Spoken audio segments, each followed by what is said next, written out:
Cam4.fr, le plus grand site de webcam live réservé aux adultes. 14h-16h, Brigitte Lahaie, Sud Radio. Bonjour à tous, nous allons passer ces 2 heures ensemble sur Sud Radio et je vous conseille de rester fidèles durant ces 2 heures parce que sinon, on va peut-être se séparer. Nous allons en effet parler d'infidélité aujourd'hui parce que ça reste encore une des premières causes de séparation dans les couples. Claude Parisot est avec nous, c'est mon invité et justement il aide les couples à mieux communiquer leurs émotions. Et il n'y a pas de doute, l'infidélité dans un couple, c'est d'abord et avant tout un tsunami émotionnel. Mais d'abord, je vais échanger avec Claude qui nous dira pourquoi c'est si bouleversant de savoir que l'autre a eu une relation sexuelle ailleurs. Mais je vais déjà vous donner quelques chiffres. Alors aujourd'hui, il y a 43% de gens, tous sexes confondus, qui ont été infidèles. Alors ça englobe aussi bien le coup d'un soir qu'une relation parallèle, ce qui n'est quand même pas tout à fait la même chose. Alors ce chiffre est légèrement en augmentation par rapport à il y a 10 ans, mais pas tant que ça, hein, mais quand même en légère augmentation. Et ce qui est plus intéressant à constater, c'est que cette augmentation provient surtout des femmes qui, sur ce point, rattrapent les hommes. Mais ça ne va pas surprendre grand monde non plus. Enfin, ce qui est intéressant, il y a des hommes, 12%, et 15% de femmes qui affirment être infidèles de manière conditionnelle, c'est-à-dire tout le temps, hein, ce qui finalement est quand même assez peu. Alors si on fait 43%, on peut considérer qu'on a quand même une chance sur 2 d'être avec quelqu'un qui va nous rester fidèle, donc soyons positifs, n'est-ce pas? Bon, en tout cas, je vous invite à venir témoigner et pour ça vous nous appelez au 0826 300 300. Bonjour Claude Parisot, merci d'être avec nous. Vous êtes sexologue, thérapeute de couple, vous pratiquez la méthode Imago et vous en parlez dans ce livre Réenchanter son couple aux éditions Erol. Oui, un tsunami, l'infidélité dans un couple. Hein. Oui, systématiquement, sauf si on a vraiment des bases très solides et qu'on n'a jamais vécu l'abandon ou le sentiment d'abandon, parce que ça vient toucher ça. Et comme on touche l'intimité, ça vient toucher vraiment des failles qu'on a tous à l'intérieur de nous à des moments donnés, qu'on ait eu des blessures ou pas de blessures, parce que souvent on me dit mais moi j'ai jamais eu de blessure enfant, mais on a tous eu des besoins non satisfaits de l'enfance et enfant on a eu ces sentiments-là, soit de rejet, soit d'abandon, soit de trahison, et ça réveille voilà à cet endroit-là et encore plus que d'autres sujets. Parce que l'intimité, ça vient vraiment toucher comme je disais, en profondeur, le noyau, on va dire, psychotique ou on va dire, même névrotique. Voilà. Oui. Alors, on n'est pas tout à fait pareil hein, face à l'infidélité, les hommes et les femmes. Mais de toute façon, ce que je crois surtout, c'est en fonction de l'estime de soi. Moi, j'ai remarqué que plus on a une estime de soi solide, plus on va pouvoir s'en sortir. Plus on a une estime de soi fragile, plus ça va vraiment nous déstabiliser à un point parfois qui est même incroyable, quoi. Alors c'est vraiment la chose la plus importante. Encore tout à l'heure, j'avais un message de la fille d'une amie avec qui je suis assez proche, elle a une vingtaine d'années, et je lui ai dit que quand elle avait besoin, elle pouvait m'appeler, et elle m'appelait, elle me disait qu'elle était démontée, et elle a vraiment, et elle le sait, hein, elle a commencé un travail thérapeutique en fait jeune, donc je lui ai dit déjà c'est un plus, et ça va s'améliorer au fur et à mesure des années, mais c'est vrai que quand on n'a pas d'estime de soi, comme c'est son cas, ça fait très très mal. Alors, moi, il y a 2-3 choses que j'avais quand même envie de dire, et puis vous me dites si vous êtes d'accord ou pas, hein, Claude Parisot. D'abord, je crois que ça touche souvent notre idéal de l'amour, et donc ça, c'est un premier deuil qu'il faut faire, mais en même temps, est-ce que c'est pas utile de le faire, ce deuil de l'idéal de l'amour ? Oui, ça je peux en parler même personnellement. C'est vrai que j'ai très grands idéaux, j'ai eu longtemps un très très gros idéal, et ce qui fait que la douleur est d'autant plus grande que plus on a de l'idéal, plus on a une attente, plus on est déçu et plus ça fait mal. Donc, et c'est important de faire le deuil, et que la relation c'est pas une projection, c'est pas un idéal. L'amour c'est quelque chose d'autre. C'est justement ça se construit à deux dans l'instant présent. Et c'est important de faire des projets, d'avoir beaucoup d'attentes. Très souvent derrière, il y a beaucoup de déceptions. Voilà, et idéal, non, aucun être humain n'est idéal, donc ça peut arriver, l'infidélité peut arriver, et c'est peut-être bien déjà quand même de faire entendre ça à tous ceux qui nous écoutent, parce que bien sûr que c'est une épreuve à traverser, mais après tout, des épreuves, on va de toute façon en traverser, et pourquoi pas celle-là, parce que on peut aussi en sortir grandi de cette épreuve. Ça, c'est ce que j'avais envie de dire aussi pour introduire le sujet. Oui, on peut en sortir grandi si on fait le travail, j'ai envie de dire. C'est-à-dire que si on veut mettre ça et enfouir ça, on n'en parle pas. Et là, c'est sûr que c'est quelque chose qui peut faire du mal sur le temps. C'est-à-dire que la racine du mal, c'est-à-dire de la douleur, elle reste. Donc la seule façon, c'est vraiment de communiquer et d'oser communiquer sur le pourquoi. On a senti le besoin. Et ce que ça fait à chacun. Est-ce que ça fait à chacun et qu'est-ce qu'on a trouvé chez l'autre et pas etc. Mais vraiment de dire les choses qui vont pas faire du bien sur le moment. C'est pour ça que moi j'aime bien, je travaille ça en séance, mais ça demande beaucoup de sécurité. Donc c'est bien de le faire avec souvent un thérapeute parce que tout seul, ça vient toucher beaucoup de blessures. Oui. Et puis il y a des choses qu'il faut dire et puis il y a des choses qu'il faut pas dire, notamment les détails sexuels. C'est pas la peine de s'étendre, si je puis dire, dessus. Mais et puis il y a une autre chose que je voulais dire, et ça je suis pas sûre que vous serez d'accord avec moi, mais ça c'est ma conviction profonde. Je crois que on met aussi parfois un peu trop d'importance à ce que c'est que la sexualité. Encore une fois, on rencontre quelqu'un qui a parfois déjà eu des relations avant nous et on l'accepte tout à fait. Est-ce que alors je parle pas d'une relation parallèle qui aurait duré des années où là il y a vraiment un sentiment de trahison que je peux comprendre, mais au fond est-ce que c'est si grave que ça, quelques relations sexuelles avec quelqu'un d'autre, est-ce que c'est si grave que ça? C'est peut-être là aussi où il serait temps de comprendre qu'est-ce qu'on y met dans la sexualité, et qu'est-ce qu'on met dans le sexe, parce que finalement une sexualité, c'est une relation entre deux êtres qui ont de l'intimité, qui quelque part ont des sentiments. Du sexe, c'est du sexe, quoi. Est-ce que c'est si grave quand c'est du sexe? En fait, après, ça demande beaucoup de travail. Moi, je sais que j'ai beaucoup travaillé là-dessus en étant sexothérapeute aussi, puis ça fait des années. C'est un sujet, c'est amusant, dont on parlait avec des amis ce week-end en Suisse. Et c'est vraiment, plus on avance dans l'âge, moi, je sais que je communique beaucoup plus qu'avant. Et ça, c'est à parler dès le début. C'est-à-dire que ça sera moins grave si on en parle dès le début de comment chacun voit la sexualité. Et ça veut pas dire qu'on en a parlé au début, qu'après il faut plus en parler, parce que ça évolue tout au long de la relation. Pour moi, c'est... Alors moi, je suis pas sûre que ce soit bon d'en parler dès le début, parce que de toute façon, quand on voit comment les gens réagissent par rapport à ce qu'ils croyaient qu'ils allaient réagir, on sait pas, finalement. Beaucoup de gens ne savent pas comment ils réagiraient si l'autre était infidèle. Oui, mais le fait d'en avoir parlé, que s'il y avait, qu'après, c'est vrai que si on en parle et qu'on dit il n'y a pas de relation extra-conjugale et qu'il y en a une, ça va créer forcément une sensation de trahison. Mais moi, je pense que ça dépend des couples. Je suis assez d'accord avec ce que vous dites. En tout cas, en avançant dans l'âge, je pense que on va pas le vivre de la même façon à 20 ans et à 50 ans ou à 60 ans et passé. Donc, je pense que c'est chaque couple différent. Moi, c'est important. Moi, c'est un sujet. J'aime parler de ce sujet-là, et je vois que d'en parler, en tout cas, ça ouvre beaucoup de choses. Mais encore une fois, plus j'avance, de toute façon, plus j'écoute, plus je me rends compte qu'il n'y a jamais une réponse définitive pour tous. C'est toujours de l'individuel et du cas individuel à chaque fois. Donc c'est pour ça que je crois qu'on va aussi entendre beaucoup de choses différentes, et ça va être formidable, parce que ça va permettre à chacun qui nous écoute de se faire sa propre idée sur cette blessure, car c'est une blessure de toute façon. On dit pas chouette, mon mari m'a trompé, chouette, ma femme m'a trompé. Non, ça je crois pas, ou alors c'est parce qu'on est vraiment échangiste jusqu'à la moelle. Allez, on fait une petite pause. C'est Agathe qui va commencer, et qui visiblement est en plein divorce, justement à cause de l'infidélité. Elle nous en parle dans un instant sur Sud Radio. Cam4.fr, le plus grand site de webcam live réservé aux adultes. 14h-16h, Brigitte Lahaie, Sud Radio.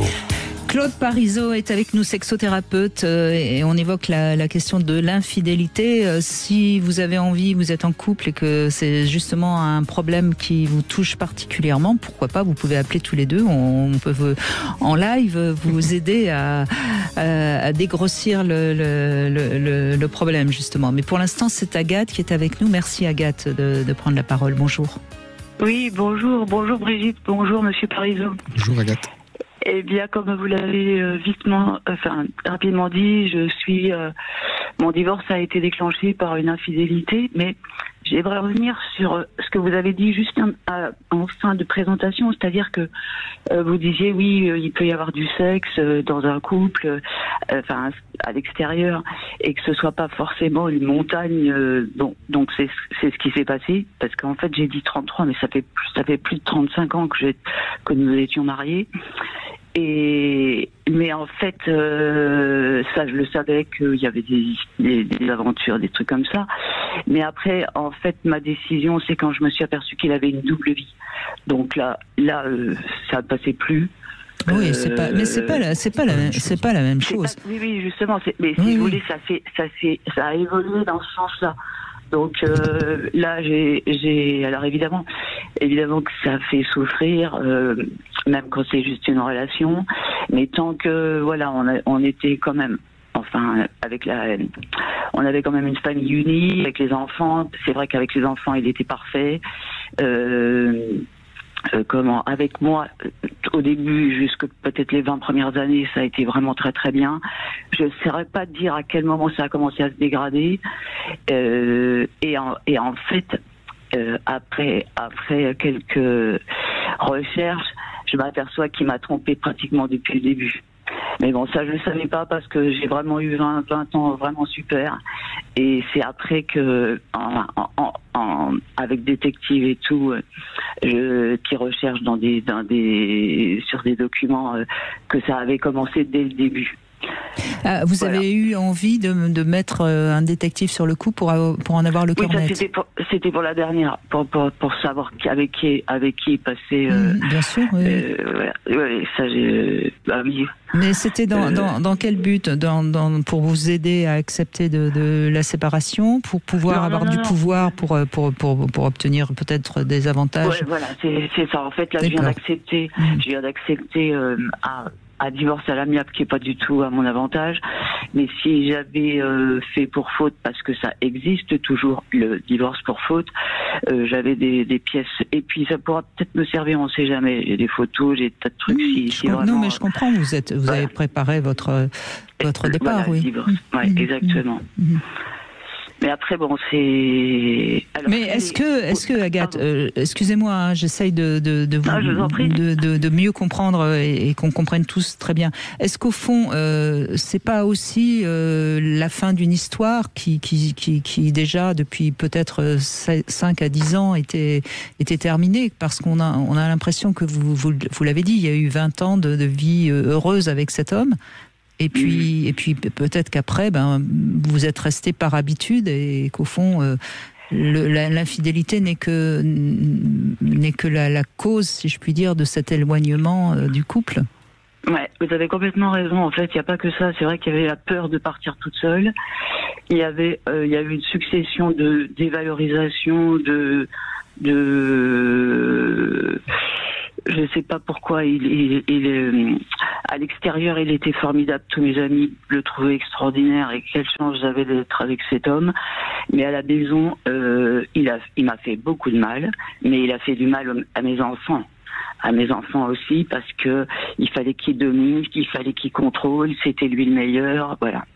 Il y avait ce côté de son caractère qui a fait qu'à un moment on supporte plus. Alors c'est vrai que j'ai mis du temps, comme je dis souvent, j'ai mis du temps, mais à un moment c'est difficile de quitter quelqu'un, surtout après tant d'années, surtout quand on a eu des enfants ensemble. Enfin, il faut que vous soyez indulgente avec vous-même, et en effet, peut-être que cette séparation et que cette infidélité qui vous aura poussé à vous séparer sera en finale, peut-être pas tout de suite, mais en finale sera une bonne chose. Oui, non, c'est vrai que j'ai pris la décision il y a à peu près 2 ans, puisque le divorce a un peu traîné. Mais je vais beaucoup mieux. Enfin, évidemment, on en parle. Là, c'est dur. Hein, ça, je peux pas dire. Mais je trouve que, mes amis me disent, mais tu réagis super bien. De toute façon, tu vas redevenir toi. Une fois, il était venu prendre son courrier. J'ai dit, je récupère mon cerveau. Et c'est tout à fait ça. Moi, je vous écoute et Oui. ce qui vient aussi, c'est que souvent, c'est la partie émergée de l'iceberg, la relation extra-conjugale. C'est-à-dire qu'il y a beaucoup de choses qui vont pas en dessous. Et c'est important de voir combien on est à deux. Comme vous dites, pendant longtemps, ben voilà, il y avait aussi des choses positives et puis vous osiez pas, il n'a pas toujours été. Donc, même si l'événement, c'est-à-dire une séparation, ça fait mal à celui qui prend la décision, comme à l'autre. Hein, on croit souvent que celui qui subit ou celui qui prend la décision a moins de douleur. C'est douloureux parce que c'est tout un pan de sa vie qu'il faut faire le deuil. Non, il faut faire le deuil, mais je pense aussi, comme Brigitte, que ça va être une nouvelle vie et comme vous venez de le dire, vraiment beaucoup différente et peut-être plus épanouie, où vous allez pouvoir être vraiment vous-même, ou peut-être que vous ne laisserez pas non plus l'autre mal vous parler, etc. avec votre expérience. Ouais, il y avait un manque de respect complet et évident, mais que dans le cercle de la maison. Hein. Donc. Oui, mais parce qu'il est malin et parler mal à son épouse devant ses amis, c'est se montrer sous un mauvais jour. Hein. Tout à fait. Il a certainement un besoin narcissique de montrer que c'est une très très belle personne et on voit bien toute la faille qu'il y a derrière ça. La psychologue qui me suit me dit et en fait c'est un besoin maladif de reconnaissance, d'admiration. Donc une estime de soi un petit peu fragile quand même derrière ça. Parce qu'on vous sent, Agathe, j'entends fondamentalement qu'il y a de la souffrance et c'est normal, mais on vous sent quand même assez solide. Oui, non mais c'est vrai que vous m'auriez convoqué il y a un an, j'aurais peut-être pas été. Là, je me dis, je me libère de quelqu'un qui est vraiment toxique.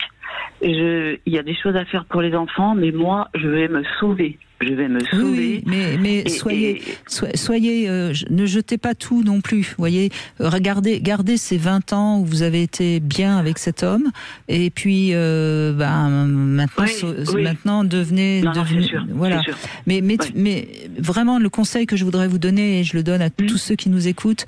Quand on quitte quelqu'un, même si c'est la décision qu'il faut prendre, mais quand c'est après tellement d'années, il va y avoir un moment difficile parce que ça crée un vide et pensez bien à trouver des choses qui vont remplir ce vide. Alors une thérapie, pourquoi pas, mais des amis, peut-être des nouvelles choses à faire dans sa vie pour que vous ne puissiez pas sombrer trop, parce que c'est quand même, même si c'est une décision que vous avez prise et qu'il fallait prendre, ça va quand même être un moment un peu difficile. Non, mais c'est sûr que dans 2 mois, là, je quitte la maison, j'ai fait mes cartons et que je crois que c'est Monsieur Parizeau qui disait une relation, c'est des projets ensemble. En fait, tous les projets, ça a été que lui. C'est-à-dire valoriser son patrimoine et je peux vous dire si je me remarie, ça sera avec un Anglais ou un Américain, parce que là au moins les femmes au foyer, elles sont mieux défendues qu'en France quand on est en séparation de biens. Ça. Oui, c'est vrai que sur ce plan-là, c'est assez. Alors que on peut pas trop critiquer la France sur les lois sociales, etc. Mais je suis d'accord. Les femmes au foyer, vous payez cher parce que vous n'avez pas de retraite.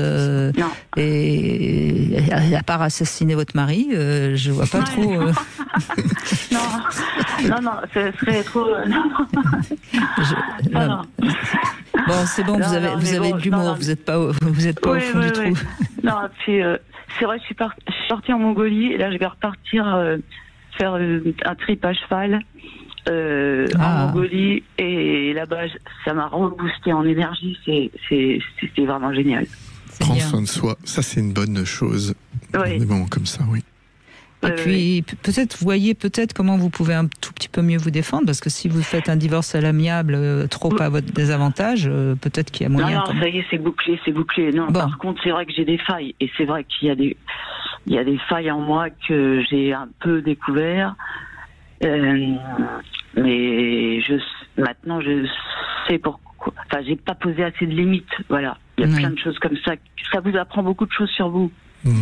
De toute façon, un divorce, c'est une des grandes épreuves de la vie. Hein. Ça fait partie des grands moments où on peut en effet perdre pied. Après un deuil, c'est sûr. Oui, absolument. Ça chamboule. Ouais, et pour éviter, comme vous le disiez tout à l'heure, vous faisiez référence certainement à mon livre. C'est vrai que dans le livre, je parle des 4 piliers de la relation. Et c'est vrai que d'avoir des projets communs, c'est bien de revérifier. C'est-à-dire au début, on a les projets communs, notamment des enfants. Mais quand les enfants grandissent, c'est toujours vérifier. Mais c'est quoi comment on fait pour continuer ensemble? Parce que si on n'en parle pas, c'est là qu'on s'éloigne et c'est là que la relation extra-conjugale peut aussi s'immiscer. Oui, non, mais en fait, là, c'était assez pervers parce qu'il m'en parlait, évidemment. Mais il tournait ça de telle façon que c'était pour le bien de tout le monde. Mais en fait, tout est en société et c'est pour le bien que de lui. Et même les enfants, il les a blousés. Donc, moi, j'ai affaire à quelqu'un d'un peu. Vous savez, l'argent, c'est toujours exactement. C'est toujours le point le plus violent dans les divorces et dans les héritages. Hein. De toute façon, c'est là où on règle ses comptes, si je puis dire. Bien sûr, oui. Mais bon, mais bon, et la liberté n'a pas de prix. Voilà. Exactement. Et ça, c'est le côté. Je m'accroche un peu à ça et j'ai une phrase sur le frigidaire. Mon plus grand succès sera ma grande vengeance. Mon succès sera ma vengeance. Ça sert à rien de se venger. Ça sert à rien. Mais voilà, c'est ça. Voilà. Écoutez, bon courage, Agathe. Oui, bon courage à vous. Et merci de votre témoignage. À vous deux, merci. Je vous en prie. On fait une petite pause, on va se retrouver pour le Love Conseil. Quels sont les signes qui indiquent qu'il est temps de manifester son amour, peut-être avant d'être trompé, par exemple? Sud Radio. Parlons vrai. Sud Radio. Parlons vrai. Cam4.fr, le plus grand site de webcam live réservé aux adultes. Brigitte Lahaie, Sud Radio, le Love Conseil. Alors, Claude Parisot, c'est un petit peu un love conseil qui permet d'éviter d'aller voir ailleurs, hein, peut-être. Bon, en tout cas, c'est des signes qui indiquent qu'il est vraiment temps de manifester votre amour. Déjà, quand on se retrouve le soir et qu'on s'embrasse plus, ça, c'est quand même un très mauvais signe. Vous savez, il y a des couples, ils rentrent, salut chérie, je suis rentré. C'est quand même un signe qui indique qu'il y a un problème. Vous êtes d'accord? Qu'il y a un éloignement, tout à fait. Quand vous êtes ensemble dans la salle de bain et que vous oubliez totalement votre pudeur, vous êtes dans la salle de bain comme si vous étiez... il y a un moment, il y a des choses qu'il faut éviter. Je parle même pas des toilettes. Hein. Oui, c'est un vrai sujet, ça, parce que moi, j'en parle souvent. Et il y en a qui sont d'accord, pas d'accord. Moi, je suis pour ne pas trop... pour garder un peu d'intimité aussi, pour la partager, puis que dans la durée. Parce que si on est toujours tout nu tout le temps, et partout... Après, les naturistes seraient pas d'accord avec ce que je dis. Mais... Non, mais on peut évidemment se voir nu dans la salle de bain, c'est pas le problème. Mais faire sa toilette en même temps, tout le temps, laisser la porte des toilettes ouverte, je pense que c'est quand même signe que l'autre n'est plus notre amoureux. Enfin, je veux dire, on n'est plus dans un rapport de séduction qui, quand même, est nécessaire sur le long cours si on veut rester deux amants, quoi. Sinon, moi, je pense que ça tue l'amour. Oui. Oui, je crois aussi. Hein. Vous n'avez plus aucun loisir ou passe-temps ensemble? Ça, oui, les moments de qualité ensemble font partie vraiment des choses importantes. Vous n'allez plus ensemble dans la famille de l'autre? C'est-à-dire que ça signifie quand même qu'il y a un problème de valeur fondamentale, me semble-t-il. Vous oubliez votre date anniversaire. Je parle même pas de la date d'anniversaire de mariage, parce que ça encore, on peut l'oublier au bout de 30 ans, mais quand on sait même plus où était l'anniversaire de l'autre, c'est quand même un peu embêtant. Ouais, on fait pas attention, ça montre un manque d'attention. Vous ne supportez plus ses amis. Ça, c'est parfois un signe aussi qu'on supporte plus ce qui vient de l'autre quelque part. Hein. Ou alors ça veut dire qu'il y a vraiment un changement chez l'un ou chez l'autre, et puis qu'il y a vraiment un décalage qui se crée. Et là, l'éloignement fait que... C'est pas bon signe non plus. Non plus. Vous ne vous faites plus de cadeaux du tout? Alors, oui, tout dépend, parce qu'après, il y a les 5 langages d'amour. Les cadeaux, moi, par exemple, c'est pas le cadeau, mais on fait différemment. C'est-à-dire, organiser un week-end pour l'autre, c'est pour moi un cadeau. Oui, mais je veux dire, faire un petit cadeau, même un petit truc tout à fait, lui acheter son petit gâteau préféré. Oui, voilà. Enfin, voilà, si il n'y a plus du tout de petites attentions, c'est quand même très... Et dernier signe, évidemment, vous n'avez plus fait l'amour depuis plus d'1 an. C'est un peu embêtant quand même. Hein. Ça, oui. Sauf si, évidemment, il y a une maladie, là, c'est autre chose. Mais sinon, s'il n'y a pas de raison et que vous ne faites plus l'amour depuis plus d'1 an... Eh ben, s'il va voir ailleurs ou elle va voir ailleurs, faudra pas vous plaindre. Claire est avec nous. Bonjour Claire. Oui, bonjour. Merci d'être avec nous, Claire.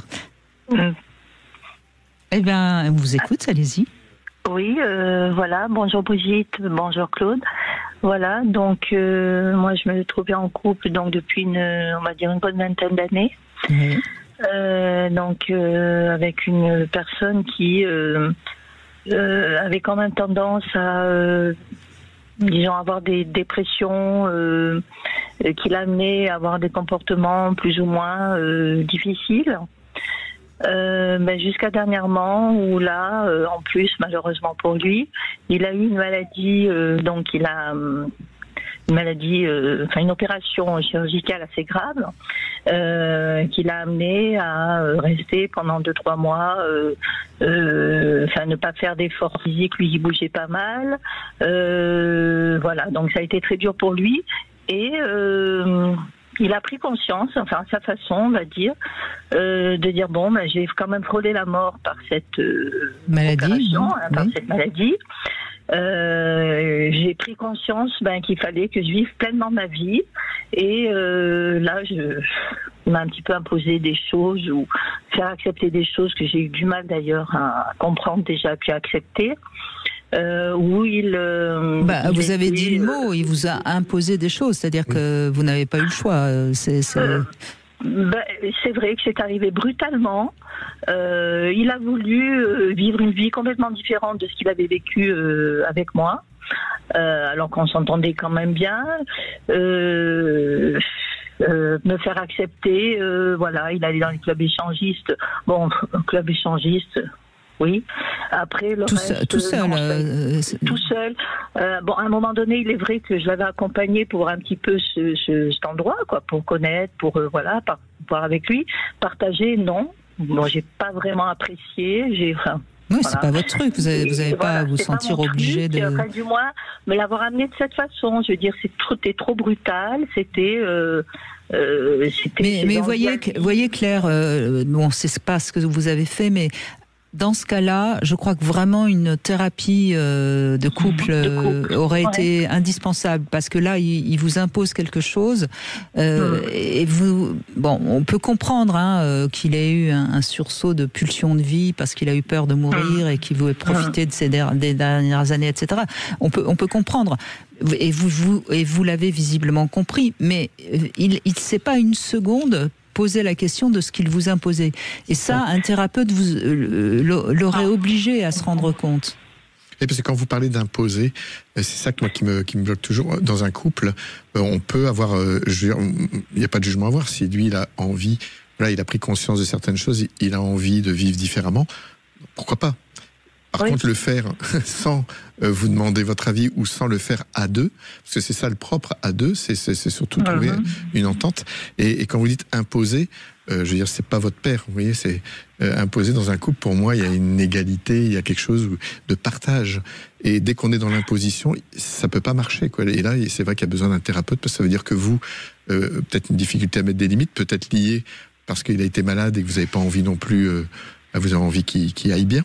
Il y a peut-être une culpabilité ou aussi, oui, c'est vrai, je l'ai un petit peu ressenti comme ça également. Mais vous n'avez pas envie de le perdre, donc vous vous dites je vais accepter, mais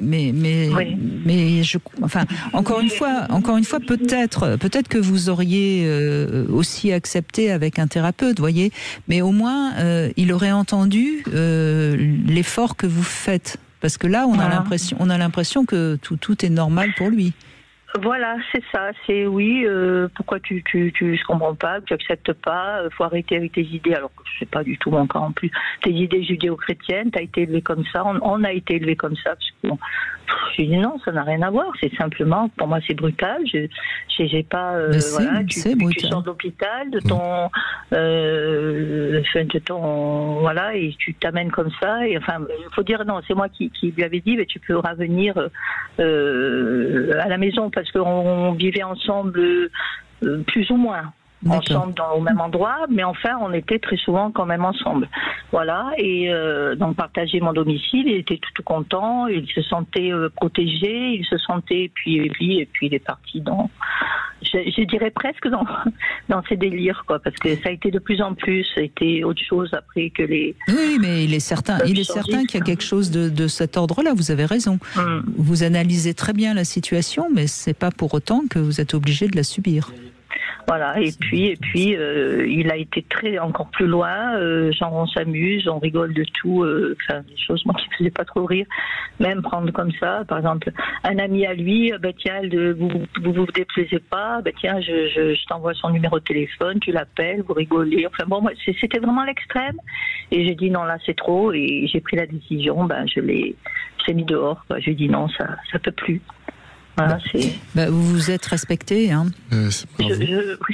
Oui, parce que à un moment donné, je me suis vue, c'est vrai, je m'oubliais en fait. J'étais, je perdais ma dignité. Enfin, oui, on peut appeler ça comme ça. C'était plus moi. C'était à travers lui, voilà. C'est la soumission. J'ai fait des choses.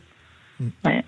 Et quand on se soumet, ça crée beaucoup de colère. Donc c'est vraiment bravo d'avoir repris votre pouvoir, comme on dit. Il est vrai que je le ressens. Oui, bien sûr, vous avez, c'est ce qu'il fallait faire. De toute façon, sinon vous seriez tué à petit feu. Hein. Mais ce qu'il faut bien vous dire, Claire, c'est que son sursaut, qui est un mécanisme de défense là, en l'occurrence, c'est pas forcément son vrai désir. C'est un mécanisme de défense qui lui permet de se sentir en vie et non pas en mort, hein, puisqu'il a eu très peur de la mort. Mais ça va l'effondrer à un moment donné. Moi, je pense qu'il va avoir un contre-coup terrible. Après, est-ce que vous aurez envie de le reprendre ou pas, ça, c'est vous qui choisirez. Mais il est fort probable que ça va pas mener bien cette histoire, parce que c'est pas son vrai désir là. C'est quelque chose qui, vous savez, c'est un peu comme on sombre dans l'alcoolisme ou on sombre dans l'addiction sexuelle. Hein. Donc là, c'est une réaction à, c'est-à-dire un sentiment de sentir vivant d'un coup, et il y a comme quelque chose d'enfantin. On voit même pas l'autre en face, c'est-à-dire on est dans notre toute puissance de je veux vivre comme ça parce que voilà, j'ai vécu proche de la mort, ou j'ai vécu un événement où j'aurais pu mourir, donc on a envie de vivre. Mais c'est vrai que je suis d'accord avec Brigitte, ça risque de ne pas durer. Donc, vous verrez. Oui, après, ça dépendra de moi, parce qu'il est vrai que ça a été extrêmement difficile. Hein. Il est vrai que bien sûr, ce sera votre choix. Moi-même, être en dépression, enfin, ça a été très dur. Ça a duré quelques mois, et là, je sens que je commence un petit peu à sortir du tunnel, on va dire, mais avec quand même des traces qui me poursuivent. Hein, c'est difficile, oui, vous avez 20 ans. Oui, vous avez perdu votre amour, hein, vous êtes en rupture, donc c'est difficile, mais vous pouvez être fier de vous, c'est ce qu'il faut vous dire. Oui. Oui. Mais oui. Oui, parce que vous vous êtes respecté. Qu'est-ce que vous voulez?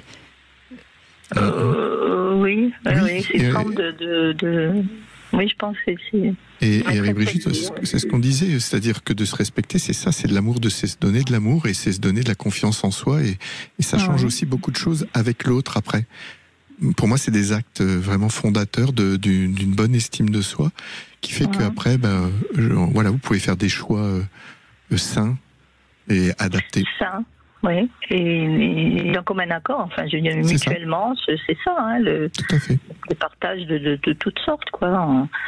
Et il est vrai que lui, il faisait, je trouvais, des interprétations de liberté, entre guillemets, à sa façon, enfin, ce qui l'arrangeait quand même, quoi. Mais ça, on trouve toujours les bons arguments pour se convaincre qu'on a raison, mais non, ça montre bien à quel point il est dans le déni de de ses actions. C'est pas du tout le fond vraiment de son désir à lui. Je le pense aussi, malgré qu'il m'ait dit une fois, oui, tu m'as bridé, mais je dis, mais attends, en 20 ans, on reste pas bridé avec une personne. À un moment donné, on se montre. Alors ça, tu m'as bridé, je le dis à tout le monde, à tous les auditeurs, l'autre n'a pas ce pouvoir-là, et là c'est un petit garçon qui parle à sa maman, c'est le petit garçon qui peut dire ça, tu m'as bridé. L'autre n'a pas ce pouvoir-là, on se laisse brider. Et ça, donc vous avez fait le bon choix. D'accord, écoutez, je vous remercie, ça m'apaise quand même quelque part, parce que c'est vrai que de mon côté, j'ai quand même besoin qu'on me dise, oui, bon, tu as pris quand même la bonne décision, parce que c'est vrai que j'étais tombée dans l'inacceptable. Absolument. Brigitte, moi je suis toujours effaré et merci de dire ça.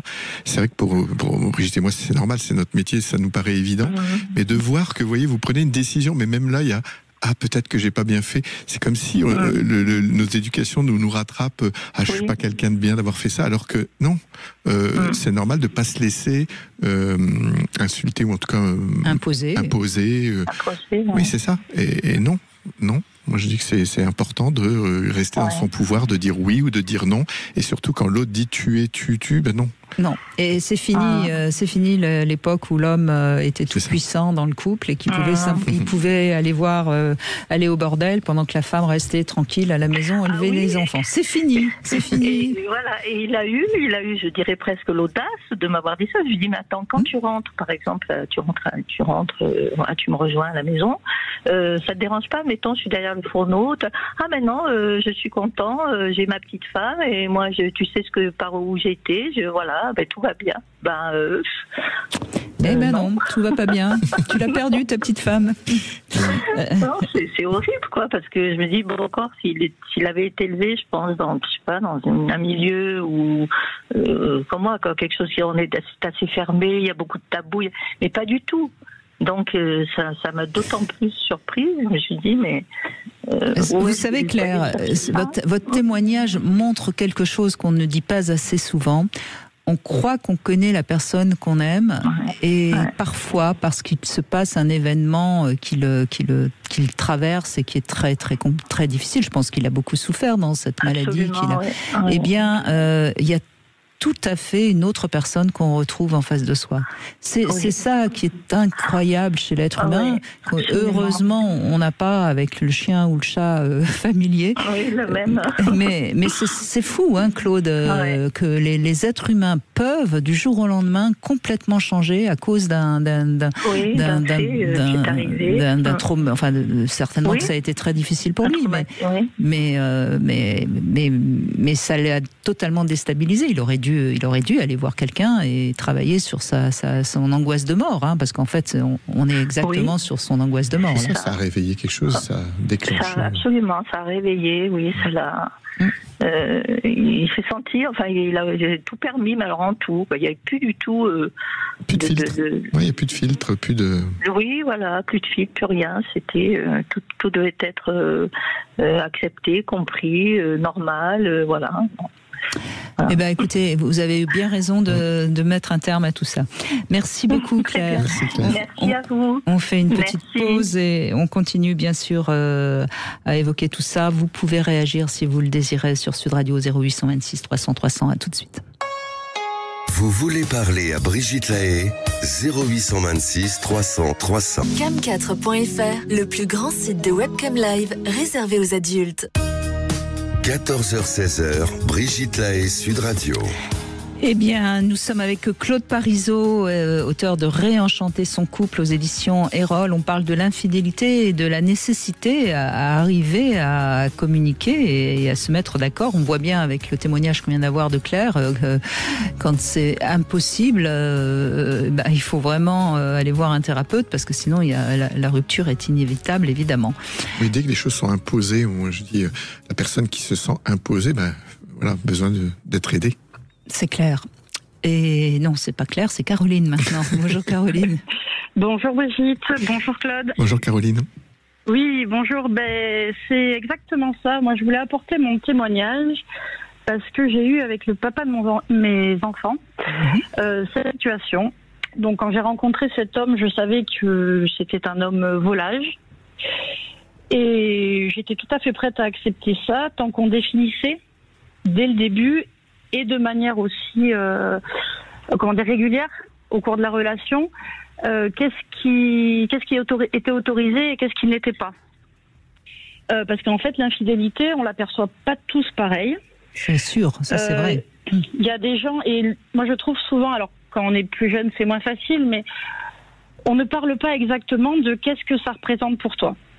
Très concrètement, est-ce que coucher c'est tromper? Est-ce que penser c'est tromper?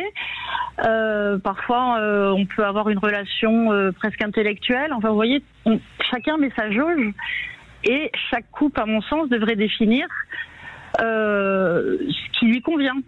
Et souvent on s'aperçoit que les gens, quand il y a rupture, ils en ont pas parlé. Mais vous allez faire plaisir à Claude parce que c'est ce qu'il disait au début de l'émission, qu'il faudrait être déjà clair au départ sur ce qu'on accepterait ou pas. Puis qu'est-ce qu'on dit derrière relation? Parce que moi j'aime bien le mot relation extra-conjugale. Pour moi, dès qu'on met beaucoup d'énergie, plus d'énergie dans la relation à l'extérieur, on est déjà dans entre guillemets, j'aime pas le mot tromper moi, mais non, mais moi c'est ce que j'avais essayé de faire, c'est-à-dire que connaissant cet homme, j'avais dit voilà, il me semble que tu fonctionnes comme ça. Ça tombe bien parce que entre guillemets sur le long terme moi aussi. Moi j'ai tendance à penser que sur un couple qui dure très longtemps, peut-être que souvent vous parlez de ça, Brigitte, un jardin secret d'un soir, une rencontre, un moment qui restera complètement comme une petite bulle. Pour moi c'est pas forcément en fait. Derrière l'infidélité, il y a souvent la sensation de trahison. Et alors, c'est peut-être pas un exemple qui est parfait, mais vous voyez, dans certains couples qui font du libertinage, ils ouvrent quand même la possibilité de nourrir d'une certaine manière entendue le couple. Vous voyez ? Et moi, du coup, je lui avais dit, écoute, je pense que si on se met ensemble, tu me tromperas. En tout cas, bravo pour cette lucidité-là dès le départ, parce que vous deviez être jeune et avoir déjà cette lucidité-là.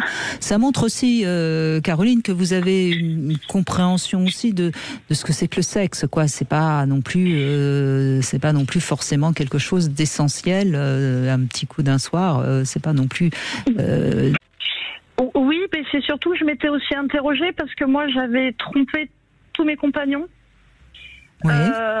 Et du coup, eu une relation extra-conjugale.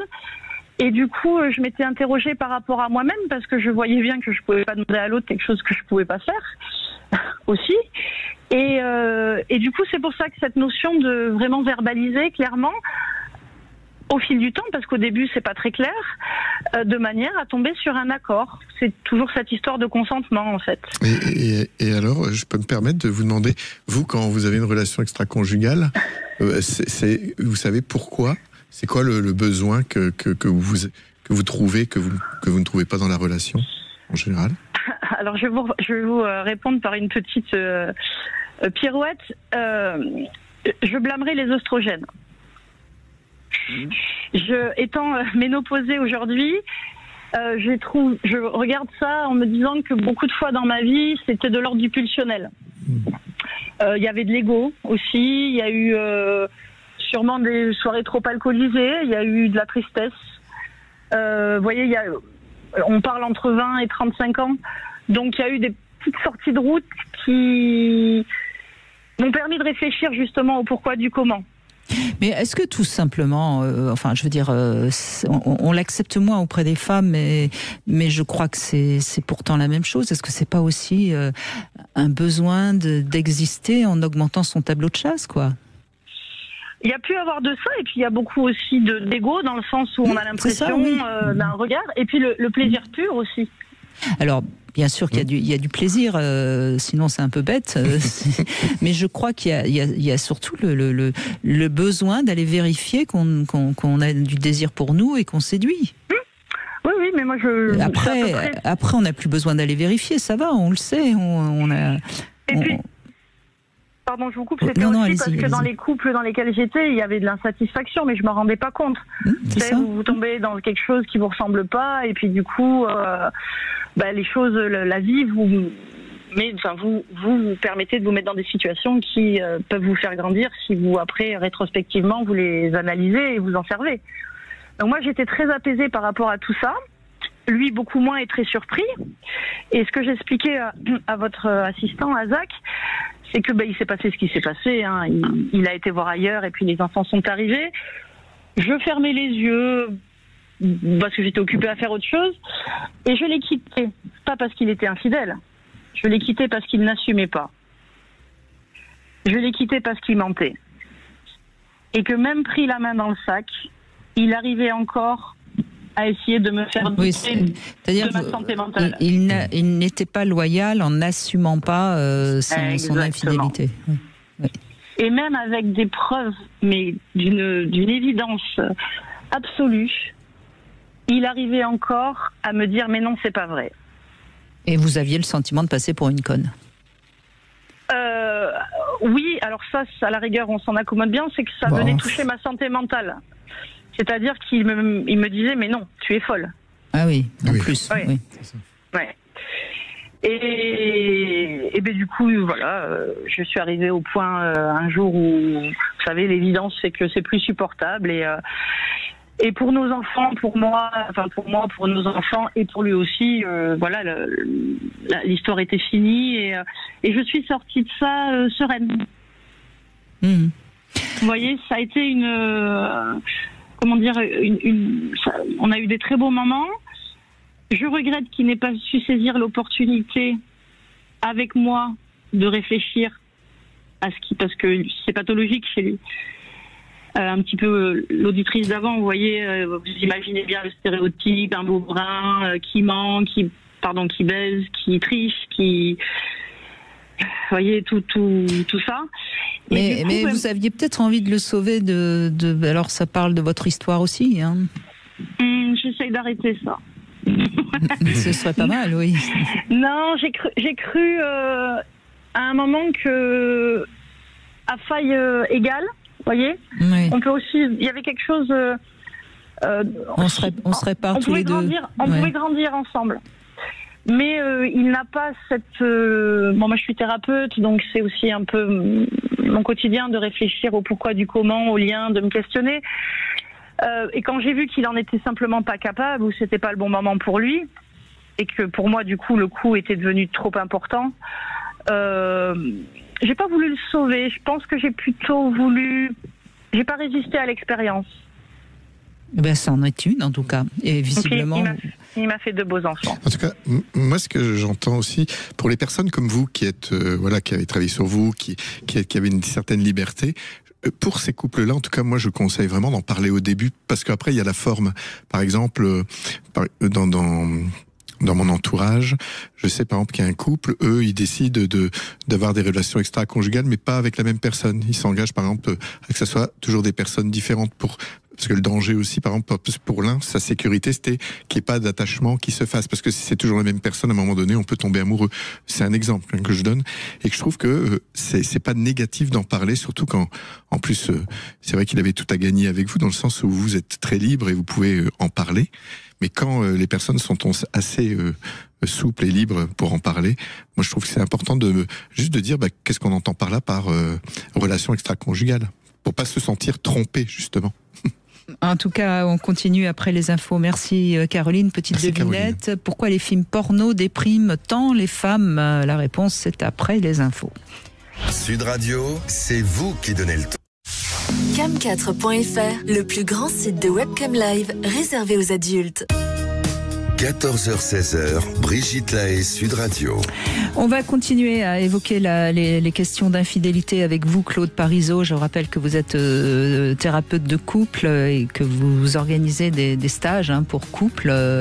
Encore une fois, quand l'infidélité arrive, moi j'ai tendance à dire surtout ne vous quittez pas trop vite, ne vous quittez pas à chaud, si je puis dire, parce qu'il faut laisser un peu décanter et il sera toujours temps de toute façon de mettre un terme à la relation, mais sur le moment ça peut être une réaction de vengeance, de colère, Je sais pas ce que vous... Ah oui, moi complètement. C'est la partie émergée, comme je disais tout à l'heure, de l'iceberg.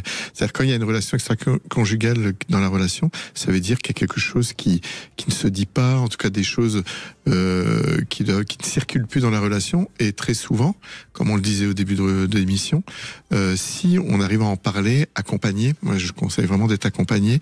Et souvent c'est l'occasion de changer la relation, de la transformer et de la rendre plus forte. Ça, c'est ce qui émerge. Si on arrive à dépasser l'infidélité, en effet, ça rend la relation plus forte. Mais ça demande du travail parce qu'il faut retrouver confiance. Enfin, c'est pas si simple. Alors, petite devinette, pourquoi les films porno dépriment tant les femmes ? Je ne sais pas. Parce qu'elles voient ce qui existe et ce qu'elles ont à la maison. Hein.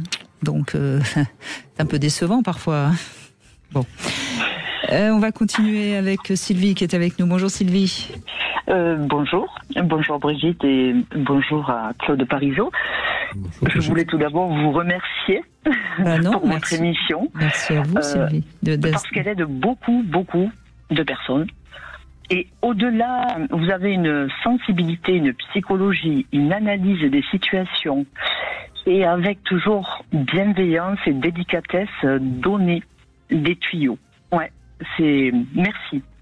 C'est gentil, Sylvie, et puis merci à mes invités qui sont aussi toujours exceptionnels. Hein. Oui, tout à fait. On est d'accord. Oui. Hein. Ah oui, vraiment. Et d'ailleurs, j'avais noté Claude Parisot parce que je vous écoute souvent en voiture et j'ai toujours, et j'ai pas le temps de faire des recherches. Donc, je suis très contente d'être là aujourd'hui pour témoigner j'ai vécu 2 grosses infidélités. Mais je suis pas d'accord avec vous, tout à fait. Il y a plusieurs infidélités. Oui. Selon moi, il y a l'infidélité, on va dire passagère sur une bêtise, une situation, et effectivement dans un moment du couple où ça va pas trop entre mari et femme ou parents, etc. Et puis il y a l'infidélité de l'homme qui maintient une relation suivie. Donc ça, c'est pas pour mon expérience, ça n'a pas été possible de le surmonter. Et ça a été très très violent pour une reconstruction, puisque j'ai reproduit deux mêmes profils et qui ressemblaient, j'en ai fait bien sûr la découverte en réfléchissant durant ma dépression, il y avait le profil de mon géniteur. Vous voulez dire que votre père était infidèle ? Il était infidèle, oui. Et il buvait, ouais. Oui. Donc, j'ai reproduit, j'ai choisi des maris infidèles. Mais est-ce que vous savez pourquoi vous avez choisi des maris infidèles ? Parce que ça, c'est la première étape. Hein. On découvre qu'on choisit.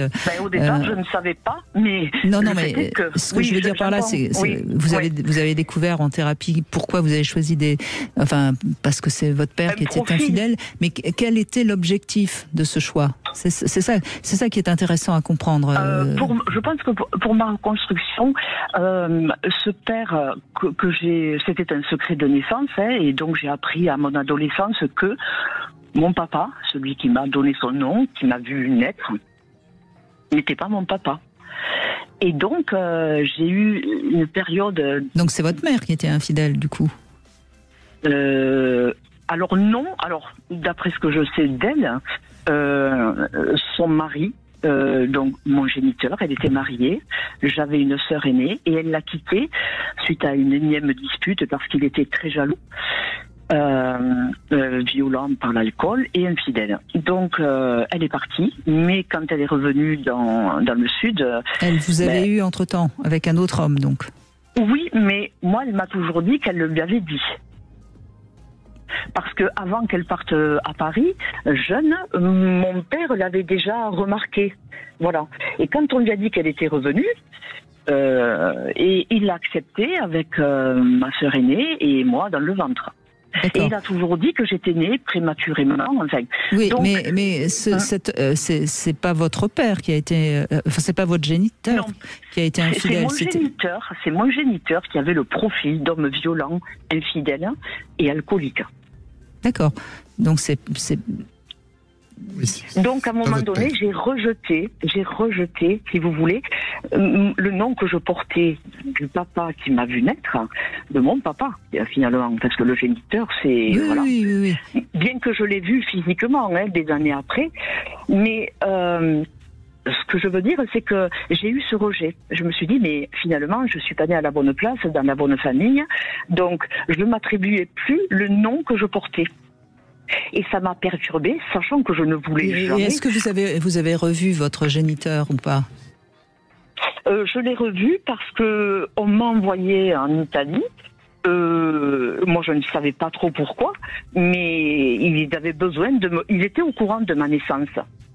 Mais moi, je porte pas le nom du géniteur. Oui, non, j'ai bien compris, mais vous avez revu ce père. Je l'ai rencontré, et lorsque je l'ai vu, bon, bien sûr, il y a eu un regard que je n'ai pas baissé les yeux, et dans mon regard, je lui disais, effectivement, je suis ta fille, mais fière de ne pas l'être à tes côtés.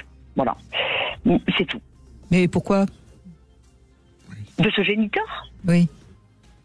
Ben parce que j'ai rencontré des demi-frères et demi-sœurs. Oui. Et qui ont vécu l'horreur. D'accord, donc votre père et votre géniteur étaient des sales mecs, quoi. Non, je comprends. Ah non, mon papa, non. Mon papa, celui qui m'a vu naître, non. Bah, vous avez dit qu'il était infidèle ? Mon géniteur. D'accord, ah ben il faut arriver à vous suivre, c'est pas facile. Donc d'accord, donc parce que moi j'avais cru le contraire dans ce que vous racontiez. Bon, donc votre géniteur était infidèle et ce serait donc lui que vous recherchiez dans vos compagnons infidèles. Disons que j'ai pensé que peut-être pourtant, j'ai pas le souvenir d'avoir souffert, juste d'être fière de ne pas porter son nom, enfin de porter le nom de la fratrie. J'ai quand même l'impression dans ce que vous nous dites que c'est pas encore très clair pour vous non plus.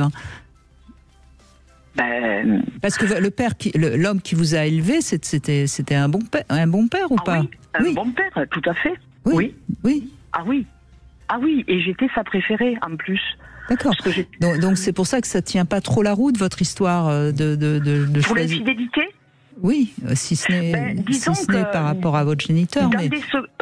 Alors, je vais pas partir sur la partie secret de famille, mais j'étais un secret de famille pour la famille. J'ai été élevée dans un secret. Et ce secret, je le ressentais enfant. Oui, tout ça, je l'entends bien, voilà. Mais ça n'explique toujours pas pourquoi vous pensez que vous avez choisi des hommes infidèles. Peut-être que vous avez rencontré des hommes infidèles pour d'autres raisons, quoi. Encore une fois, moi, j'ai pas de réponse à vous, j'ai pas de réponse à vous donner. Non, mais moi, c'est la raison que je me suis donnée, mais qui me convient, et j'ai pas cherché plus loin. Mais c'était une fausse route de ma part, et peut-être que dans mes choix d'hommes, je sais pas, j'ai dû me tromper par rapport à des mêmes profils. Je ne sais pas. Mais bon, c'est pas le problème. Peut-être quand même que vous portiez une colère contre l'homme. Parce que au début, vous avez dit que vous n'étiez pas d'accord avec nous. Oui. On partage, moi, je partage votre avis qu'il y a plusieurs formes d'infidélité, bien sûr. Oui, mais vous avez dit, il y a des hommes, et moi je dirais, il y a des femmes aussi. Il n'y a pas que les hommes qui sont infidèles. Aussi. Mais c'est comme s'il y avait quelque chose quand même où... peut-être dans votre croyance, en tout cas depuis toute petite, que l'homme est pas. On peut pas lui faire confiance. On peut pas lui faire confiance. Mais oui, parce que vous avez raison. Vous avez tout à fait raison. J'ai été victime d'un viol à l'âge de 8 ans. Ben oui, mais c'est déjà autre chose, oui. Et donc c'est vrai que ça a été compliqué de démarrer. Oui, et puis peut-être que vous n'avez pas fait des bons choix de par cet abus qui forcément demande du temps à être dépassé, évidemment. Mais bon, écoutez, j'espère que le proverbe ne jamais 203 ne correspondra pas pour vous. C'est tout ce que je peux vous souhaiter. Je ne pense pas, puisque depuis des années, je suis seule, par choix, par besoin de se reconstruire, et parce que la trahison que j'ai vécue, je croyais être avec un homme avec une bonne moralité, avec tout ce qui me convenait.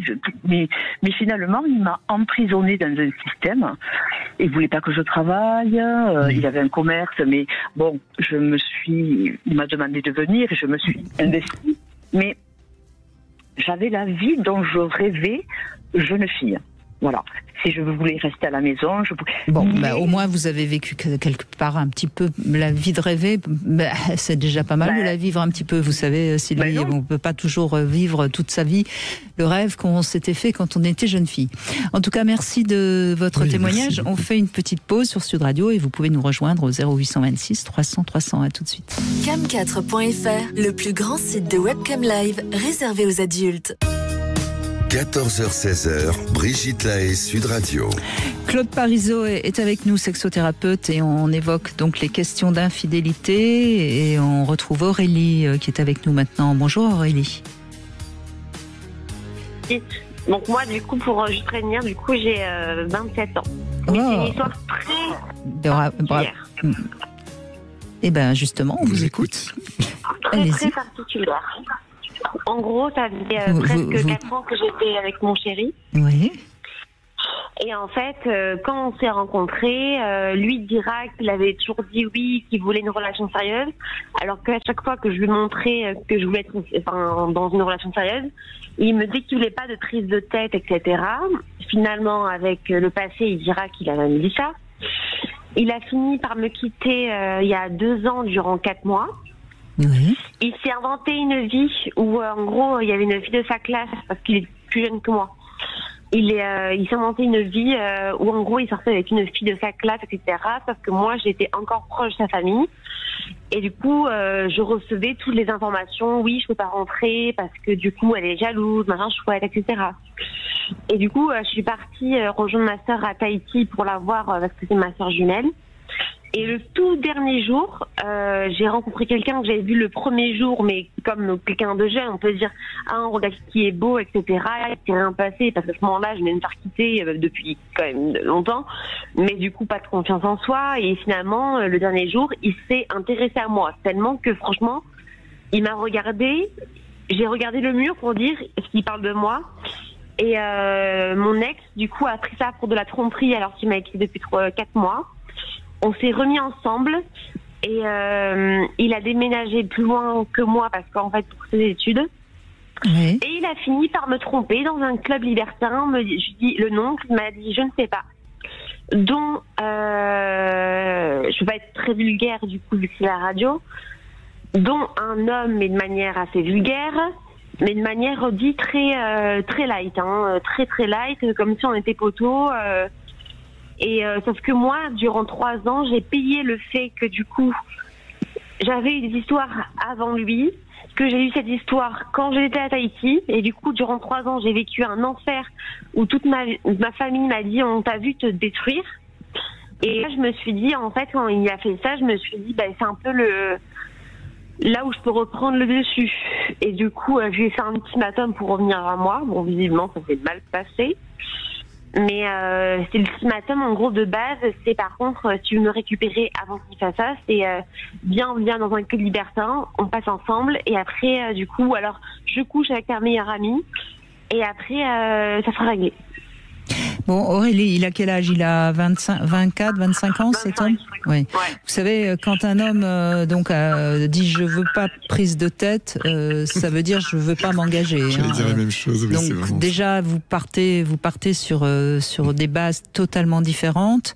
Il a l'air d'être particulièrement jaloux parce que si j'ai bien compris l'homme que vous avez rencontré à Tahiti, il s'est rien passé de concret. Donc, moi, je crois que vous avez tout à gagner de prendre des distances avec cet homme. Vous n'en attendez pas grand-chose parce que je peux entendre que vous soyez peut-être encore attaché à lui, mais vous risquez que la relation soit toxique pendant quelque temps. Ah oui, non, mais ça a même dépassé le stade du toxique. Mais du coup, je me suis dit comme ça remettra les pendules à l'heure. Et au final, vous savez, on n'a pas à régler ses comptes dans des relations où de toute façon où l'amour n'est pas là, où c'est l'amour propre, l'ego qui prend le dessus. Il veut se prouver quoi, cet homme?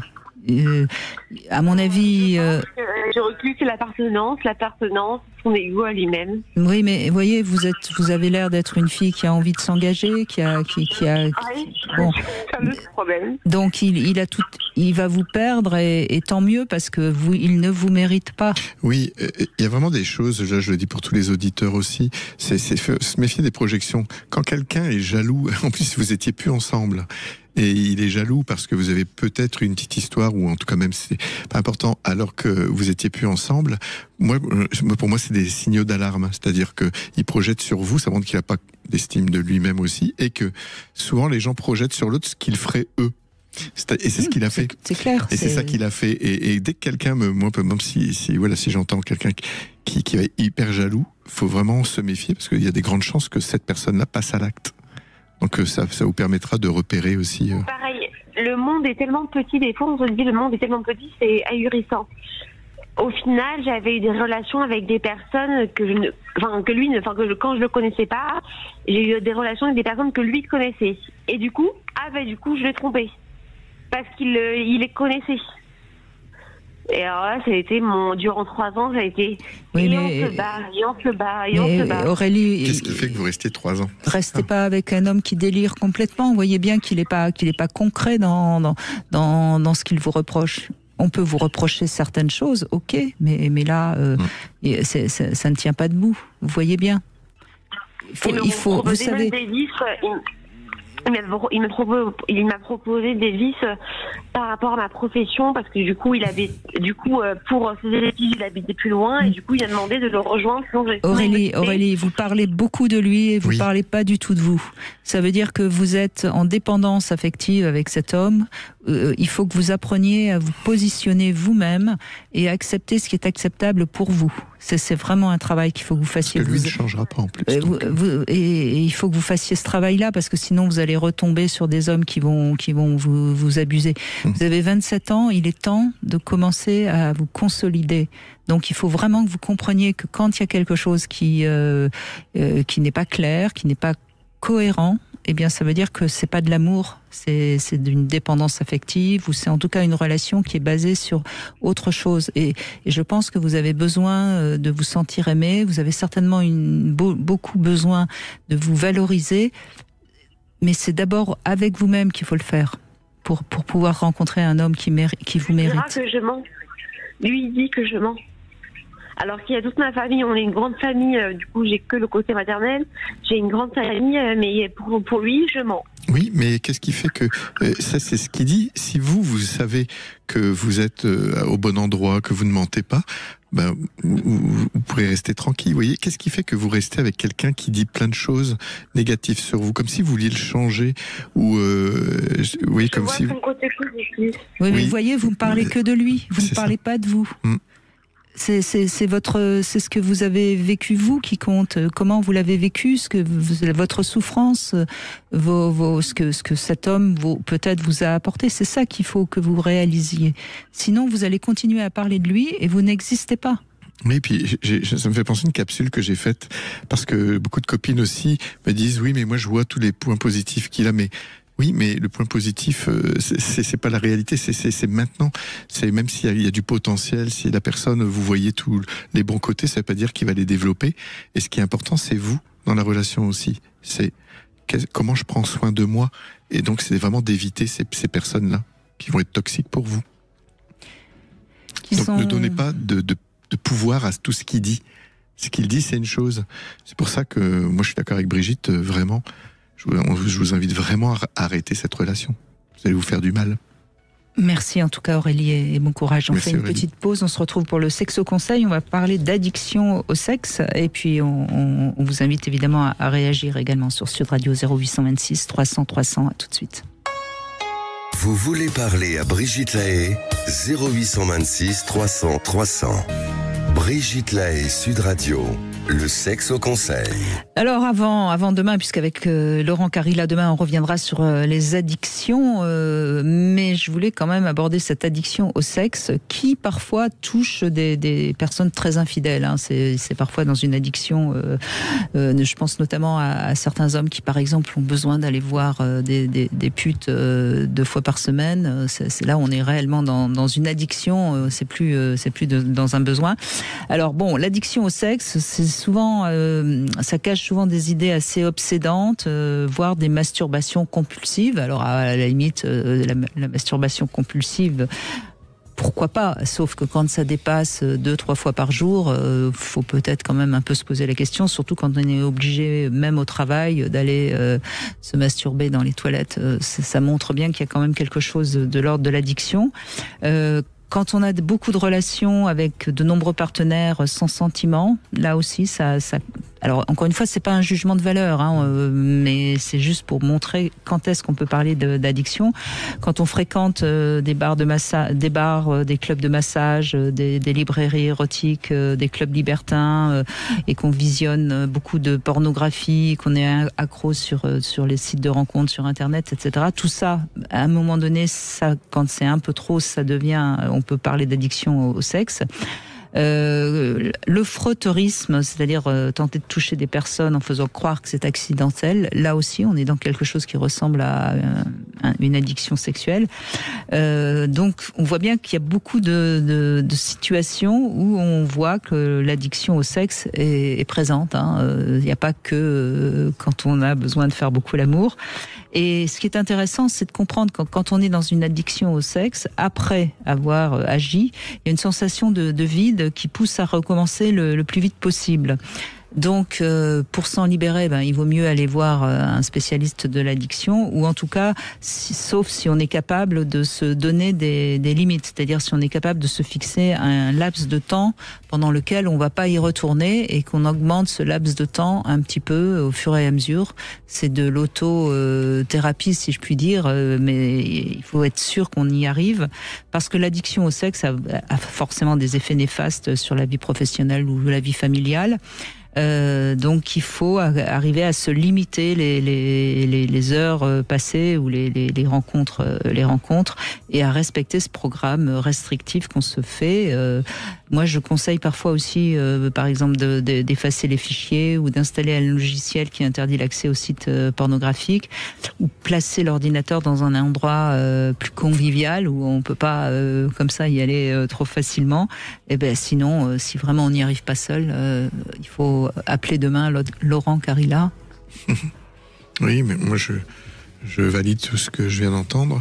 Et l'addiction au sexe, de ce que j'en sais, c'est les addictions qui augmentent le plus. C'est énorme. Moi, pour donner une indication, j'ai participé à des groupes d'hommes pendant pas mal d'années.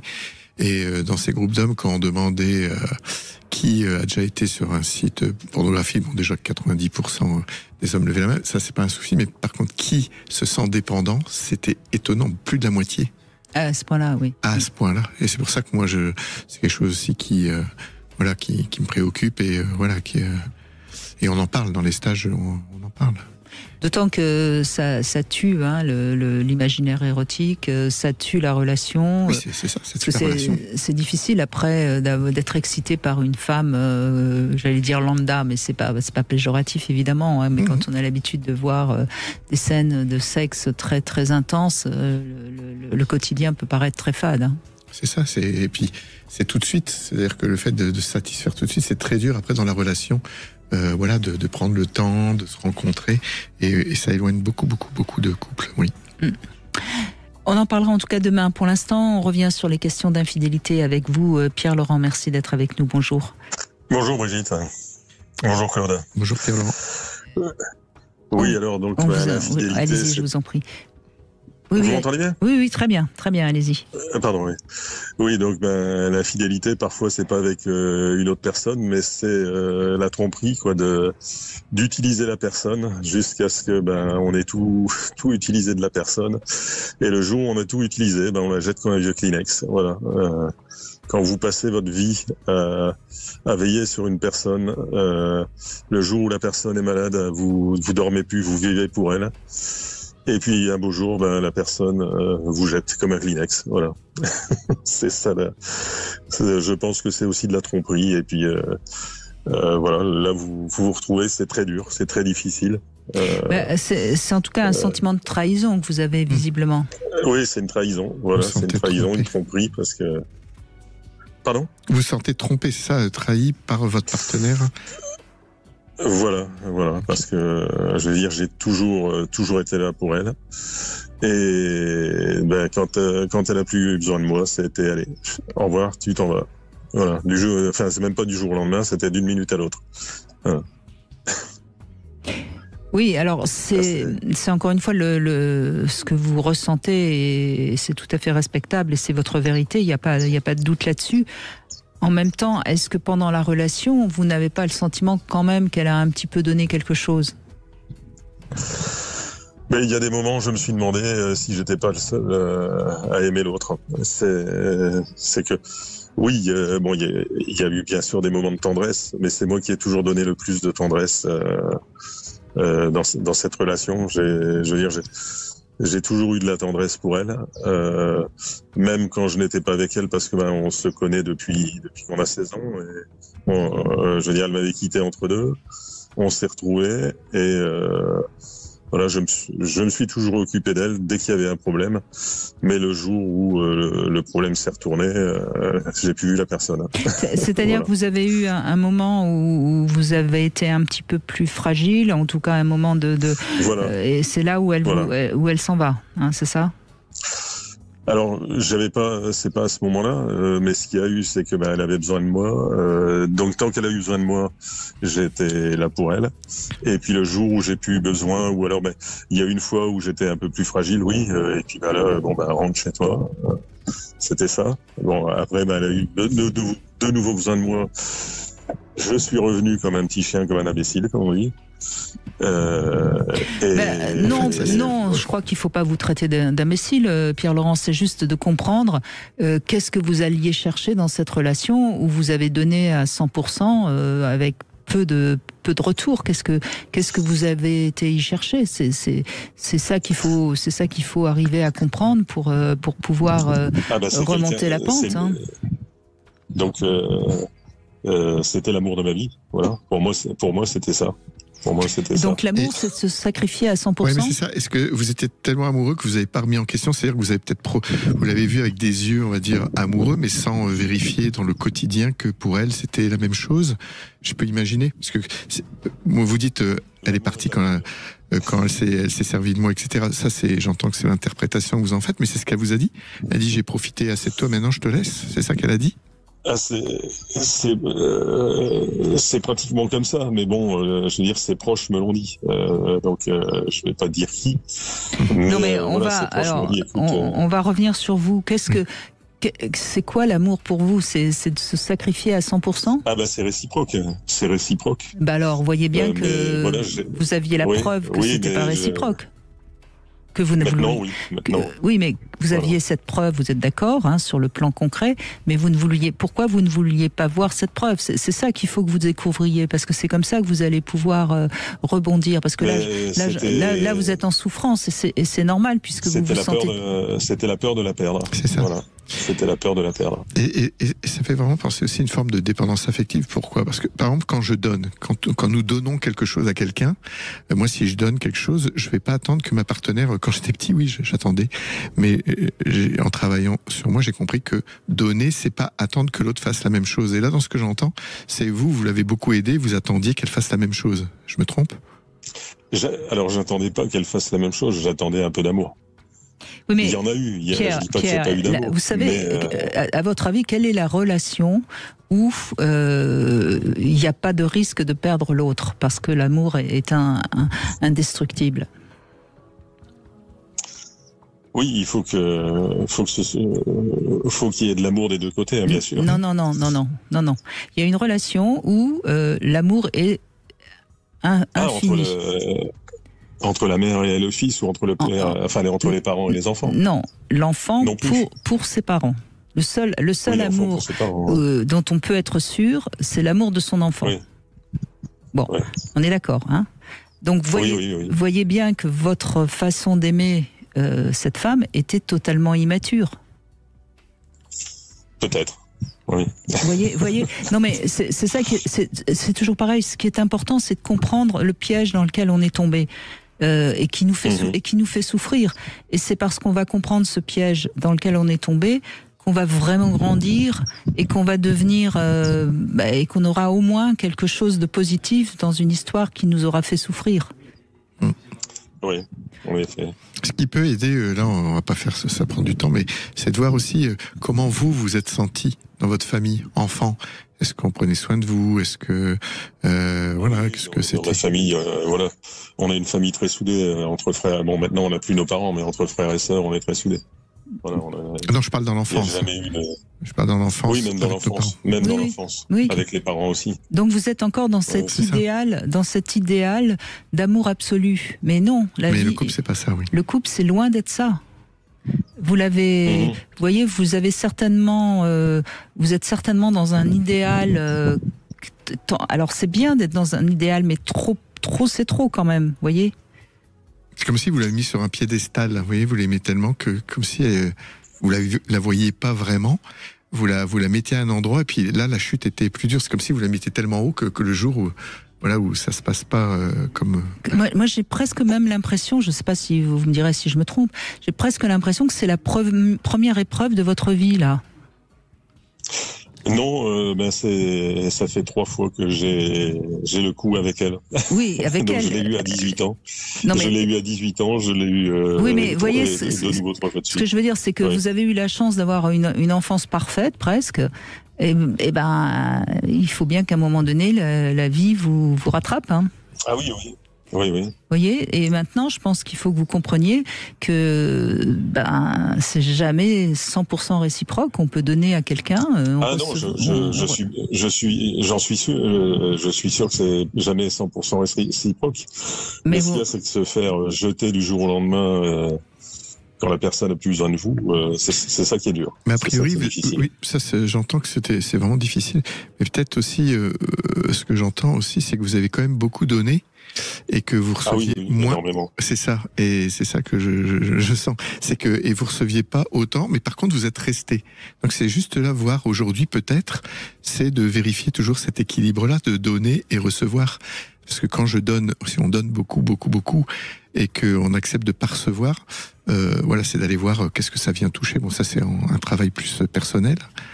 C'est voir qu'est-ce qui se passe pour vous, le fait de donner beaucoup et ne pas recevoir en retour. Et trouver ça normal. Oui, c'est ça. C'est pas normal. Mais écoutez, le côté positif, là vous souffrez, mais le côté positif, c'est vous allez voir, vous allez passer d'un cap à un autre formidable. Hein. Vous allez, je crois que la prochaine, vous saurez aimer en donnant et en recevant. J'espère bien. Et puis. Oui, je pense. Mais c'est normal que pour l'instant ce soit douloureux. Mais c'est malheureusement, c'est toujours dans la souffrance qu'on apprend. C'est terrible. Hein. On en sait quelque chose, hein, Claude. Oh oui. Merci en tout cas, merci beaucoup de votre témoignage. On fait une petite pause et on va conclure avec une femme infidèle.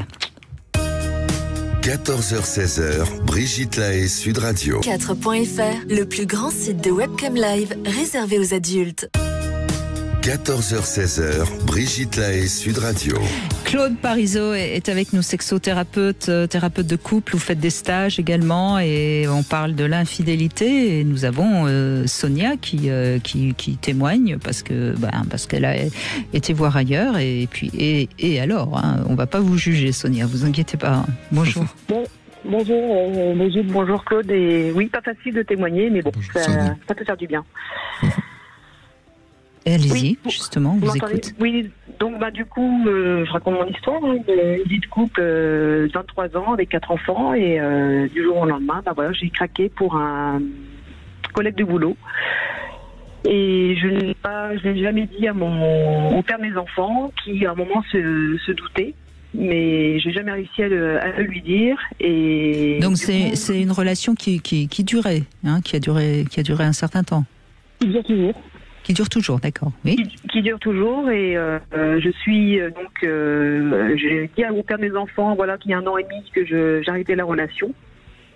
il ne sait toujours pas et je suis toujours sous le même toit que le père de mes enfants et avec mon amant. Qui n'est pas sous le même toit, lui.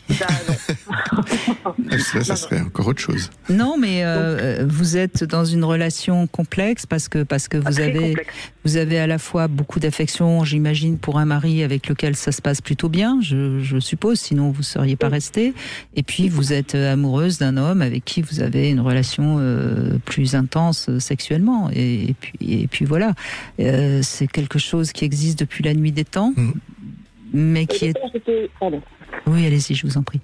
Au départ, où il s'est rendu compte que la relation était un peu tendue parce que justement, il savait qu'il y a quelque chose qui se passait, mais bon, j'ai jamais réussi à le lui dire. Et aujourd'hui, la relation est beaucoup mieux, donc on vit en colocation, quoi. Donc vous lui avez dit finalement alors? Non, non du tout. Non, j'arrive pas. Non, je le dirai pas. D'accord. Alors après, moi j'ai pas d'avis tranché là-dessus. Parfois c'est mieux de pas le dire. Parfois, si ça se trouve d'ailleurs, il s'en doute. On n'en sait rien. C'est pas lui qui témoigne de toute façon. Mais vous ne lui dites pas pour quelle raison? Pas lui faire de mal. Oui, c'est une raison valable. Est-ce que vous vous sentez coupable? Ah oui, c'est très perturbant. J'en ai, c'est tout début était très compliqué, très difficile. Et ça vaudrait le coup peut-être. C'est peut-être pour ça que vous témoignez. D'ailleurs, ça vaut peut-être le coup d'en parler à quelqu'un pour vous libérer un peu de cette culpabilité qui quelque part ne rapporte rien. Ça sert à rien de vous sentir coupable. Je veux dire. Mais j'en parle. J'ai vu une thérapeute. Très bien. Depuis quelques temps et ça me fait beaucoup bien. Elle vous juge pas. Du tout. Bon. Moi j'ai une question. C'est pourquoi vous restez avec votre compagnon? J'entends que vous êtes plutôt colocataire. Donc qu'est-ce qui fait que vous accordez pas une autre vie? J'ai bien entendu pour pas faire de mal, mais avec l'expérience, moi, sans le dire, s'il le sait, c'est que le mal, on peut pas l'éviter. Quand on fait un choix, en tant qu'adulte, c'est sûr qu'il y a toujours un peu de dommages collatéraux, mais qu'est-ce qui fait que vos enfants sont grands ou est-ce que les enfants sont petits? C'est des questions. Les enfants sont grands. Mon aîné, 29 ans, mon plus jeune, 19 ans. Mais au départ de la relation, je me voyais partir avec mon chez-moi et on a un bien immobilier. Et voilà, un bien immobilier, donc et encore un enfant à la maison, quoi. Donc du coup, tout ça, je sais pas, le fait de chambouler une vie à tout le monde, à eux surtout, me travaille beaucoup. J'arrive pas à franchir le. Pourtant, au fond de moi, je souhaite une liberté. Au fond de vous, si vous n'aviez pas d'enfant, si vous étiez sûr qu'il accepterait, est-ce que vous préféreriez le quitter? Au fond de vous? Oui. Donc ce serait de la culpabilité qui vous fait rester avec lui? Ah oui. C'est donc ça qu'il faut aller travailler avec votre thérapeute. En fait, vous vous sentez pas coupable d'avoir un amant, mais vous vous sentez coupable de quitter votre mari. Ouais, je vais dire les deux quand même, parce que je me dis je l'ai trompé, quoi, en fait. Je me dis jamais j'aurais pu l'imaginer. Alors vous l'avez peut-être trompé, mais vous ne vous êtes pas trompé. Et peut-être que parfois il est plus important d'être fidèle à soi-même qu'à l'autre. Parce que oui, mon amant, c'était on se connaissait depuis longtemps et à force de parler avec lui, c'était mon double. Je me dis mais c'est lui, c'était une évidence. Donc du coup, mais j'entends bien, et la vie est courte et vous avez eu raison de vivre quelque chose d'essentiel pour vous. Après, demain vous quittez votre mari et vous vivez avec votre amant, c'est pas sûr que ça vous maintiendra la relation telle qu'elle est là, parce que là vous avez une relation où vous vous voyez pour le meilleur et c'est toujours il faut être lucide là-dessus aussi. Donc il faut pas quitter votre mari pour aller vivre avec votre amant. Mais moi j'ai pas encore une fois, moi je pense que, et ça c'est quelque chose qui m'a beaucoup intéressé en psychanalyse, c'est qu'à un moment donné on est fidèle à soi-même ou on est fidèle à l'autre. Et dans votre désir, vous avez été fidèle à votre désir. Donc vis-à-vis de vous-même, vous n'avez pas à vous sentir coupable. Après, que vous soyez pas très à l'aise par rapport à la société et notre culture, c'est assez normal. Et c'est là où vous pouvez, avec votre thérapeute, avancer sur cette question de loyauté vis-à-vis de vous-même. Oui. Et voir comment, quelles sont les vraies raisons qui vous font rester ou qui vous feraient le dire à votre mari. Parce que ça c'est encore une fois toujours très complexe et je crois que les réponses, elles sont jamais évidentes à trouver. Ce qui est aussi important, moi ce qui se passe souvent dans les thérapies de couple, c'est que c'est toujours mieux de dire soi-même une chose plutôt que ce soit le partenaire qui découvre et qui se sentent vraiment encore plus trahis. La franchise, à un moment donné, en tout cas, fait moins mal. Mais aussi savoir que pour les enfants, j'entends beaucoup de personnes nommer qu'elles restent pour les enfants, par exemple. Savoir que les enfants, la communication, elle est non-verbale. C'est-à-dire que les enfants savent tout. Oui. C'est-à-dire que 93% c'est du non-verbal, c'est-à-dire que même en restant, c'est quelle image on donne aussi à nos enfants sur ce qu'est la relation. Donc il y a plein de questions. C'est pour ça que l'invitation, c'est pas de juger, c'est vraiment d'aller travailler ça en et thérapie. puis il y a une autre chose aussi qui est importante à dire, et tant pis si ça choque des auditeurs qui nous écoutent, c'est que votre mari, il est peut-être un peu maso et au fond ça l'arrange bien, ça le nourrit bien et il ne vous en aime que plus. Donc c'est pas lui, il trouve peut-être des avantages collatéraux à ce que vous restiez et que vous ayez un amant, vous voyez. Oui, qui veut pas savoir peut-être. Et donc il le sent, mais il a surtout pas envie qu'on lui dise, il a surtout pas envie que vous lui disiez. Donc vous voyez, ça c'est aussi quelque chose que moi je peux pas répondre à sa place et c'est difficile pour vous de répondre à sa place, mais c'est quelque chose que vous pouvez essayer d'analyser. Et si je partais, de toute façon, je n'irais pas vivre avec mon amant, j'aurais chacun chez soi. Et je trouve que c'est... Et vous couchez encore avec votre mari ? Non. Bon, donc... Depuis plusieurs... Non, ça fait... Et est-ce qu'il s'en plaint ? Non, du tout. Bon, si ça se trouve, tout le monde est très content comme ça, hein. Mais après, sans parler de relations extra-conjugales ou bien que vous avez quelqu'un, vous pouvez dire aussi, si c'est ça votre vœu, ce que j'entends, c'est dire, là, j'aurais envie aujourd'hui de vivre seul et qu'on soit plus ensemble, juste par rapport à votre besoin et parler de, voilà, on n'est plus vraiment un couple et que moi j'ai envie d'avoir une autre vie. Oui, on n'est pas obligé de parler non plus, et ce qui est une vérité. C'est pas pour l'autre que vous partez, que c'est pour vous. Non. Et j'ai vécu, juste pour finir, j'ai vécu la même chose dans l'autre sens, en fait, j'avais 19 ans, en fait. Mon premier amour, en fait, c'est un amour impossible, et donc, du coup, j'étais sa maîtresse. Je le vis dans l'autre sens à mes 52 ans.